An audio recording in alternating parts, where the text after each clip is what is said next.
Dante's in the hallway, but facing out, and Asterix is at the water dish. Yay. And now Dante's somewhere else because Geo just ran up and got in his face. Okay, we are doing Living the Science of Mind. So let's do the housekeeping really quick. The housekeeping is simply me reminding you we are Creative Life Spiritual Center. The website is creativelife.org. The constant contact email, info@creativelife.org. If you will email that, that will get you on an email list that will get you one email a week that tells you what's going on for the week and the month. And the hot links are hot. If it says click here now, it means it. It'll take you right to the information or the person that can help you get it. The thing about constant contact is there's an option for a blind CC, meaning nobody's going to see your email. Nobody's going to get your email from us. So it is worth doing. And like I said, it's one a week because he doesn't have, it's a real person doing it. He doesn't have time for more than that. Unless something unusual happens, I will point out we do live in hurricane country. All right, so, and then the last part of the housekeeping is the social medias. This is me reminding you that we don't monetize the social medias. We don't want to deal with the ads any more than you do. So what we ask you to do instead is to like, subscribe, share, follow, comment. Basically, if you like, subscribe, and comment, or like, subscribe, and follow based on which platform you're on, and then allow notifications that'll let you know when we upload new videos or when we go live. And then if you engage with the individual posts by reacting to the post, commenting on the post, sharing the post, bumps us in the algorithms. We think we have good tools to share. We hope you agree. All right, so there's that. All right, that is the housekeeping. Now, I have begun to refer to this as FAQ. This is frequently asked questions. Simply because all of these essays came out of an at-home course, except two. And they don't tell you which two. So that used to be in the back of the Science of Mind magazine. It was 48 lessons. Like you would mail off for it and they'd mail you for a lesson a week for 48 weeks, which is really cool. I'm guessing they take Easter, Thanksgiving, Christmas, and maybe New Year's off. I don't know. That's my guess. I don't know. They did eventually bind it into 6 books, which I believe are called Change Your Thinking, Change Your Life. If you are interested, go to the Science of Mind website, Science of Mind Archives website, and go to their list of books that you can purchase and use their Amazon link. Yes, you are going to get it. Amazon is going to deliver it, but the cool thing about it is the archives will get some money if you use their link. So please go to the archives, not Amazon. First. Okay. So, but like I said, frequently asked questions. I believe what people would come to the lectures, read the textbook, and then they would have questions. Well, he organized this. And now I'm almost at the end of this book, and I discovered this neat little page.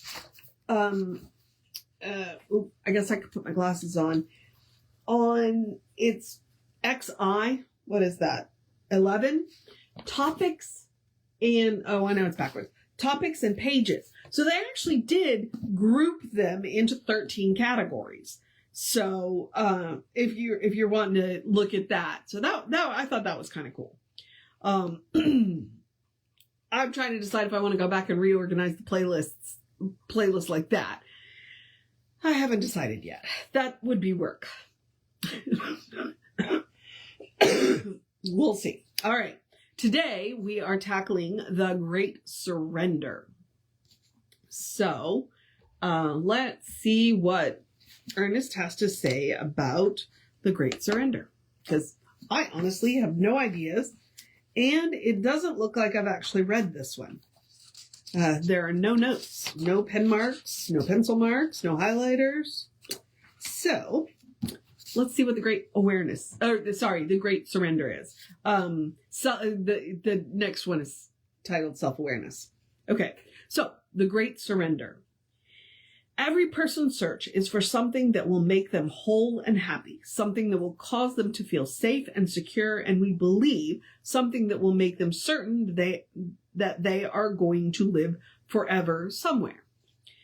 We cannot believe that the divine intelligence, which created everything, including ourselves, could possibly have done so without at the same time providing some way for us to live as happy and whole human and divine beings. Jesus said that he was the way, the truth, and the life.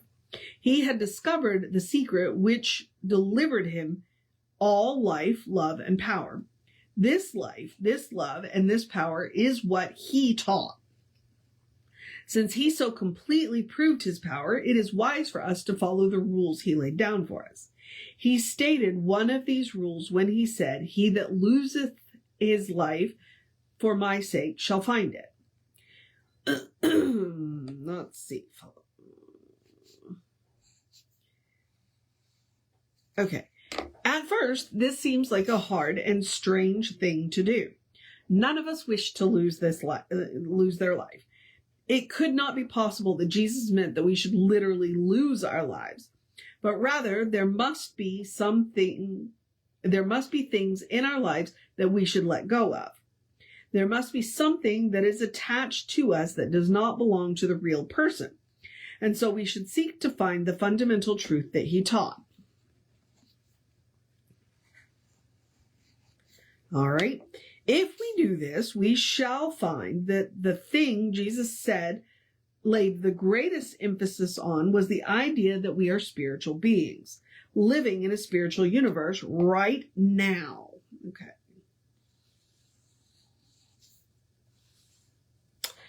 That God, the supreme spirit and intelligence in the universe, and the power that governs everything, is not some far off presence. It is something that is immediate, a presence that is here with us now. He said that this presence is not only with us, but within us. We live in it, and it moves through us.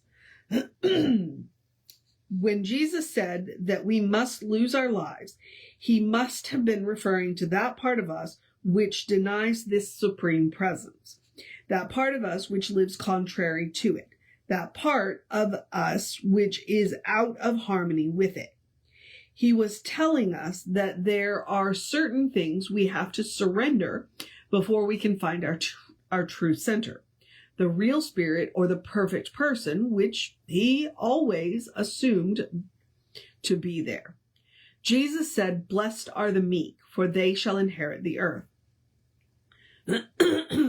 This sounds as though he were telling us that we cannot inherit the kingdom of God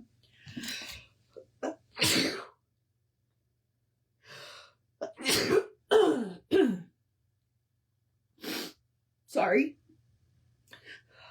Woo. Okay. All right. Sneezing is a little scary when you have Sjogren's. Oh, okay. Okay. Let's get back to this. I'm just going to start the paragraph over. Jesus said, "Blessed are the meek, for they shall inherit the earth." This sounds as though he were telling us that we cannot inherit the kingdom of God until we renounce the kingdom of humanity. Yet we find him multiplying the loaves and fishes when the multitude was hungry. He turned water into wine at the wedding feast, and in every way seemed to meet human needs wherever they arose. So, even in teaching us that we must surrender something, he was not telling us that we should live in poverty or limitation. That's an interesting point. And I actually made that point the other day about the feast. So interesting. All right. What he was saying is that when we put our trust in external things alone, we are certain to become disillusioned. For a person may have a fortune one day and lose it in the next. They may have a position of high power and suddenly lose all public acclaim. Jesus was telling us something more real than this, but something which something that contained everything necessary to living in this world. For he knew that we need food and clothing and shelter. He was not saying that the divine will imposes suffering upon us, but rather that we will fail to live in accord with well, wait, hang on. He was not saying that the divine will imposes suffering upon us, but rather that when we fail to live in accord with the divine, we bring suffering on ourselves. Ooh. Okay, so we see that losing our lives or making the great surrender to spirit does not mean losing anything worthwhile, but getting rid of those things which deny the presence and the power of the spirit right here on earth. It is the great negations of life that we have to surrender. The doubt and fears and uncertainties, the coldness and unkindness, the lack of love. All of these negative things Jesus called sins. But the word sin has been misinterpreted and misconstrued, for the original meaning of sin was to miss the mark, to make a mistake, to err in judgment, or to do something that separates us from the constant daily realization that we are already one with the supreme giver of life. God is love, and we cannot get close to the nature of love while we hate. It is the hate we have to surrender and not the love. When Jesus said you have to lose your life to find it, he was saying you have to lose your hate if you wish to find love. You have to let go of everything that is unkind if you wish to discover kindness. You even have to surrender fear if you wish to discover faith. Everything that denies faith, love, and life, and truth and beauty, Jesus called a sin, a mistake, missing the mark. Okay. I'm kind of with him here. It is not easy to make this surrender because we are in the habit of thinking of ourselves as being such strong, self-reliant personalities that we can sweep everything before us. It is not easy to be meek. All right. So I have two comments here.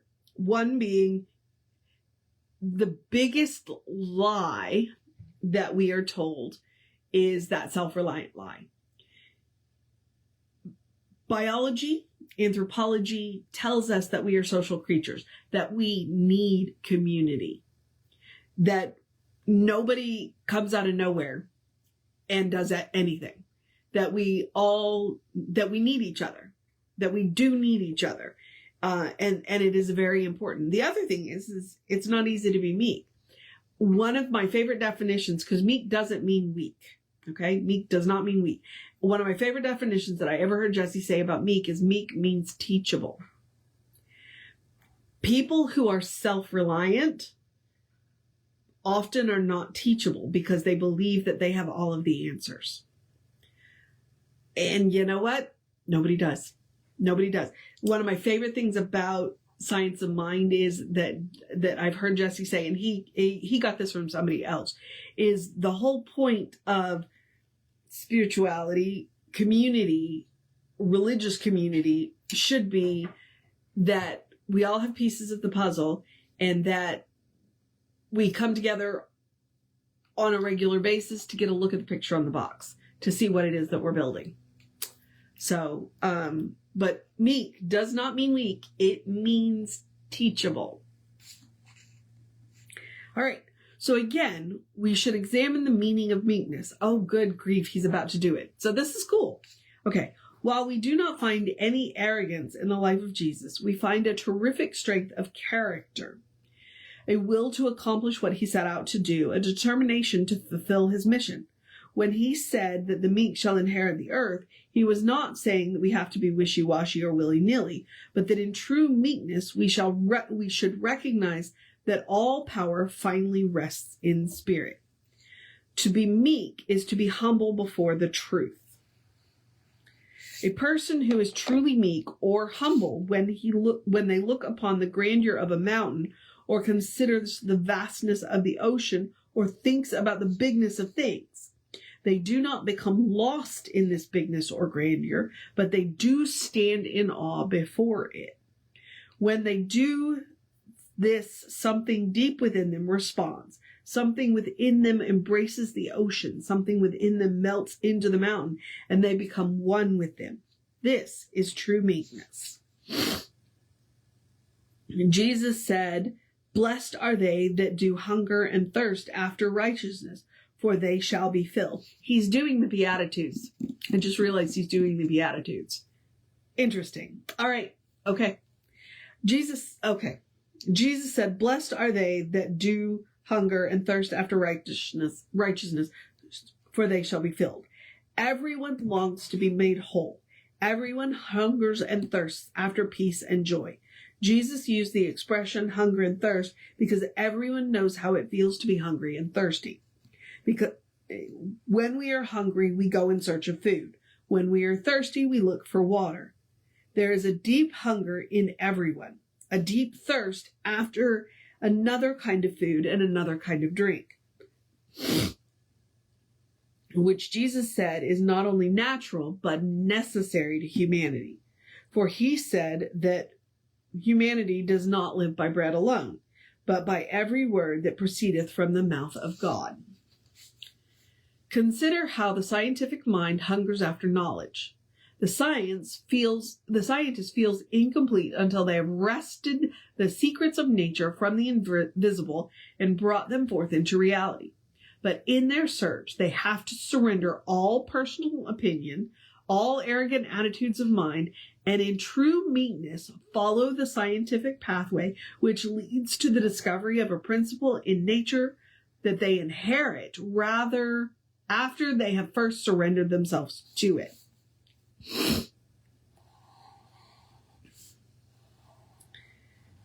Yeah.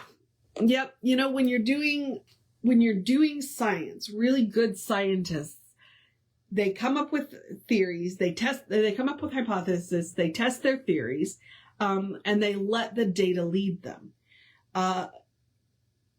Good science is when you go in without your own opinions. And bad science is when you go in with your own opinions and then you deliberately skew the data to find what you think you're gonna find. Sometimes we're blessed and do find what we think we're gonna find. A lot of the times we find out we don't actually know all of the pieces. And so, that's one of the things, is science doesn't lie to us. Science learns more. Science is about building on the information that we are constantly bringing in and learning. And science isn't necessarily wrong. It's just learned something new. And that's one of the things that I wish we could get across. And that's why he said, you got to give up your personal opinions, your attitudes, and follow the data that you are generating when you are doing your experimentations. No one makes a greater surrender than the scientist, for they are always willing to be led by the truth, no matter what path it seems to take. Truth and science in many ways mean the same thing, for all scientific research is a process of seeking out the laws of nature, discovering how they work, and then subjecting the individual will to the way they work. It is this way alone that science makes progress. This is always the path it follows. We all hunger and thirst after love because we feel incomplete without it. But have we looked into the nature of love? Okay. Actually, yes, I have. And I happen to like the Eastern idea of loving kindness very much so. But let's see where he's going. Have we followed the method that science, which is a search after truth, finds necessary? We hunger and thirst after love, but how often do we follow another thought of Jesus when he said, "Greater love hath no person than this, that a person lay down their life for their friends"? We cannot suppose that Jesus meant that we should give up our lives, because this would serve no good purpose. He must have meant that we lay down everything that constitutes the great unreality, the great lie, the great separation. Love is kind, and we must lay down all unkindness before we can discover love.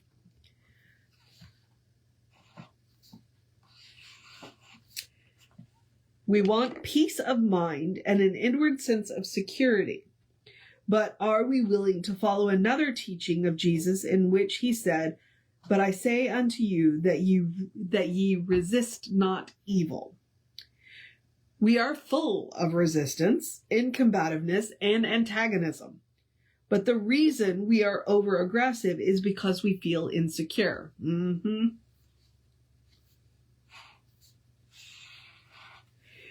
We put up a great big bluff and make a big noise and throw ourselves around because of this feeling of insecurity. Resist not evil. We wonder if Jesus knew that he was talking hang on, let me try this again. Resist not evil. We wonder if Jesus knew what he was talking about until we discover the secret, which is simplicity in itself. When we resist, we make things real in our imagination, which we are sincerely trying to get rid of. What we resist persists. We become a house divided against itself, which Jesus said cannot stand. True non-resistance is the surrender of every arrogant attitude of mind to good and good alone. Those who have made this surrender have found real peace of mind, happiness, and wholeness in the only place where it can be found, within themselves. Now, that is not to say that there are not just stuff going on in the world that we don't need to resist, or that we do. Yeah, there's a lot of stuff going on in the world that we need to say, yeah, this is not okay. But that's not what we're talking about here, just so you know. There are plenty of things that we definitely want to go, yeah, no, this is not okay. Perhaps Jesus was teaching the greatest surrender of all when he said, "Fear not, little flock, for it is your Father's good pleasure to give you the kingdom." We have thought that we must work so hard to attain this kingdom. There is so much we have to do about it. This has become such a burden on our minds, and we have gotten our little human selves so completely in the way that the kingdom which was given cannot be accepted. Life is the gift of God and not of humanity. That is why Jesus said that no person has the power to give it or take it away. Are we willing to let go of this inflated ego of ours, this gigantic make-believe, this mask we wear, this camouflage, and in simplicity accept life? Jesus taught another thing that has to do with the great surrender. He said that we must become as little children. How difficult is it for us to become as a child? Yet every searcher after scientific truth knows that they must become as a little child if they wish to unlock the secrets of nature and find the true cause of things. The intellect is apt to get in the way of faith. For while the logic of faith may be of the intellect, its essence and meaning are in the childlike heart. We must be born into the kingdom of God in a certain sense, just as we were born into the human kingdom from the great mother heart of love and life. One paragraph left. We're almost there. Jesus taught that the great reality of life is love, but the way this reality works is through law, and every person must reap as they sow. So he put before us the two great possibilities of life and asked this question: wilt thou be made whole? If so, follow the divine light that I have revealed to you, and you will discover it within yourself. There is a secret place of the Most High. You shall abide under the shadow of the Almighty. It's kind of a weird ending. Oh my goodness. He did most of the Beatitudes, but not all of them. And ended by reminding us that if we want the kingdom of heaven, it's given. No person gave it to us. No one can take it away from us. That is between us and the divine. If you hear nothing else, that I think is the most important thing that Jesus taught. Because religion has gotten between us and God. And it is time that we put religion back in its place. And religion has a place. It is about community. It is about people who come together to remind each other who they are. That is what I believe religion at its best is. But it has gotten between us and God. And there are so many people out there that say, unless you do this, you can't go to heaven. Well, you know what? God gave us the kingdom of heaven. And there is no person, living or dead, that can get between us and that kingdom. Except us. Except ourselves. That's it. We are the only people that can get in our own way and keep us out of the kingdom. Now, we can let other people interfere with us, but in the end, the kingdom is a gift that you get to accept. And nobody, living or dead, can take it away from you. Yep. All right. That's it. That's it. I'm done. So I'm now going to encourage you to have a great day, a wondrous day, a fantastic day, a magical day, an enchanted day, a wonderful day, an awesome day, an amazing day, a take care of business day, a take care of yourself day, a do what you got to do day, a take a nap day, a take a break day, a cuddle your fur babies day, a drink plenty of water day, a dance in the rain if you get some day. Ooh, I'm not holding out hope. A enjoy the cooler weather if we actually get it day. My faith in the weather is a little less. A go be with your community day. A tell somebody you love them day. A do something just for you day. A do something for somebody else day. A find the kindness within yourself day. A love yourself day. A know who you are day. A good day. And if that is too much pressure, because I know occasionally it is, simply have a day. You are enough, just as you are. You are a beloved expression of the divine.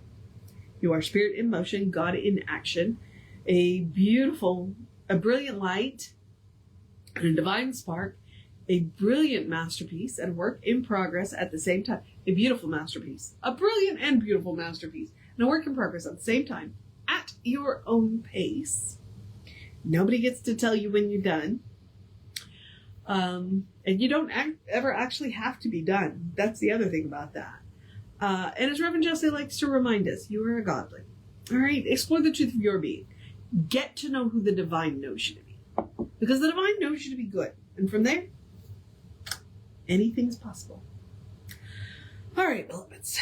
Reverend David will be on around 5 p.m. with you. I will be back with you probably around 9:15 tomorrow. I have Labor Day off, but my partner has to work, so we will get up, go do the thing. So I will do this about the normal time. But if you're watching this, scroll up a video after 11. If not, Reverend Arthur is taking center stage today. If you have not heard him, he is a treat. He likes to do call and response. So he will definitely get your blood pumping. So please feel free to come and visit us if you, or scroll up a video, like I said, or if you're watching this on YouTube, check it out on the Creative Life YouTube channel. Reverend Arthur's amazing. All right, beloved. So please, come out for that. Take care of yourself. Know that you are loved, and I will see you next time.